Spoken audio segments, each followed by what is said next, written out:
আসসালামু আলাইকুম সবাই। আজকে আমরা কোরবানির মাংস আর রাঁধুনির হালিম মিক্স দিয়ে তৈরি করব এই মজাদার হালিম। প্যাকেটের মধ্যে চাল ডালের একটা মিশ্রণ থাকে, যেটা আমরা ফুটন্ত গরম পানি দিয়ে কিছুক্ষণ ভিজিয়ে রাখবো।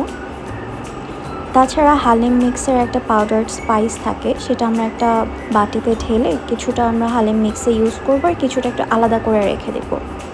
তবে চাল ডালের মিশ্রণের মধ্যে আমরা গরম পানিটা একটু আস্তে আস্তে দিব এবং নাড়াচাড়া করতে থাকবো যাতে আমার তলা পাকিয়ে না যায়।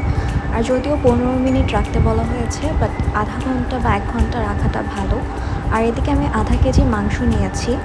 আর আমরা সাধারণত গরুর মাংস রান্না করার সময় যা যা মশলা ইউজ করে আমরা মাংসটা কষাই বা রান্না করি, সেই সকল মশলাই আমি নিয়েছি।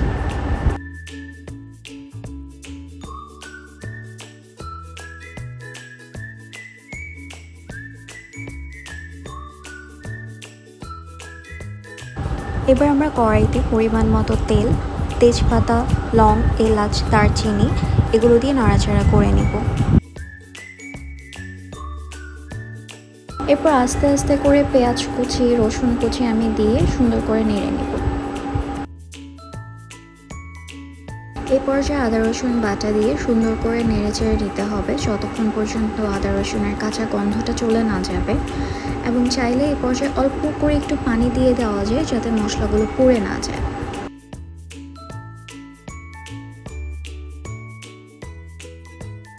আর একটা জিনিস খেয়াল রাখতে হবে যে আমাদের মিক্সের ভেতর অলরেডি সব মশলাপাতি আছে, সুতরাং আমরা যখন মশলাগুলো অ্যাড করব তখন খুব অল্প পরিমাণেই করব। আর বিশেষ করে লবণ অ্যাড করার সময় আমরা খুবই সামান্য পরিমাণে লবণ ইউজ করব। এবার আস্তে আস্তে করে সামান্য পরিমাণের হলুদের গুঁড়া, মরিচের গুঁড়া, জিরার গুঁড়া, গরম মশলার গুঁড়া সব কিছু দিয়ে আমরা সুন্দর করে মশলাগুলো কষিয়ে নিই। এই পর্যায়ে আপনারা চাইলে এটা স্কিপও করতে পারেন, যেহেতু মিক্সারের ভেতর সব ধরনের উপকরণ দেয়া থাকে। তবে আমার কাছে মনে হয় এই উপকরণগুলো আবার যদি একটু সামান্য পরিমাণে দিয়ে কষিয়ে নেওয়া যায় তাহলে রান্নার টেস্টটা হয়তো আরেকটু বেড়ে যায়। এটা যদিও আমার নিজের পার্সোনাল ইচ্ছা, আপনারা চাইলে জিনিসটা ইজিলি স্কিপ করতে পারেন, আবার চাইলে আপনারা দিতেও পারেন, সেক্ষেত্রে খুবই সামান্য করে দিলেই হবে।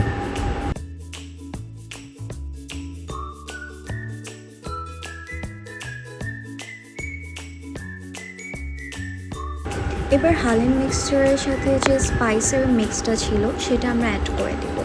তবে খেয়াল রাখতে হবে যে আমরা এই পর্যায়ে পুরোটা স্পাইস অ্যাড করব না, কিছুটা আসলে আমরা তুলে রেখে দেবো, এটা রান্নার শেষে আবার আমাদের কাজে লাগবে। এবার মাংসটা সেদ্ধ না হওয়া পর্যন্ত আমরা সুন্দর করে নাড়াচাড়া করে নেব এবং চেষ্টা করব যাতে পানি না দিয়ে মাংসের যে পানিটা আছে সেটা দিয়ে যাতে মাংসটা কিছুক্ষণ সেদ্ধ হয়। মাংস সেদ্ধ হতে হতে আমি আরেকটা চুলায় একটু পেঁয়াজ বেরেস্তা করে নিচ্ছিলাম।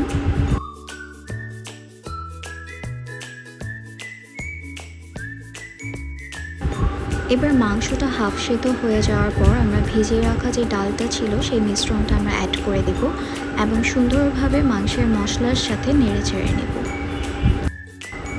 এবারে ফুটন্ত গরম পানি দিয়ে কিছুক্ষণ সুন্দরভাবে নাড়াচাড়া করে নিতে হবে।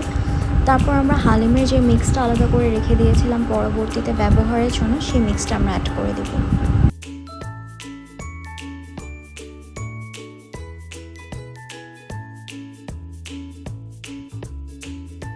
এদিকে পেঁয়াজ বেরেস্তা অলমোস্ট হয়ে গিয়েছে, আমরা পেঁয়াজটা খুব সুন্দর করে গোল্ডেন ব্রাউন না হওয়া পর্যন্ত ভেজে নেব। এবারে সেই ভেজে রাখা পেঁয়াজ বেরেস্তা আমরা হালিমের সাথে অ্যাড করে দেব। সবশেষে আমরা সেম কড়াইতে কয়েক টুকরা শুকনো মরিচ এবং কয়েক কোয়া রসুন নিয়ে একটু নাড়াচাড়া করে সেই ফোড়নটা হালিমের মধ্যে দিয়ে দেব। আপনারা চাইলে আদা কুচি, লেবু কুচি, ধনিয়া পাতা সব কিছু দিয়ে দিতে পারেন এবং গরম গরম পরিবেশন করতে পারেন।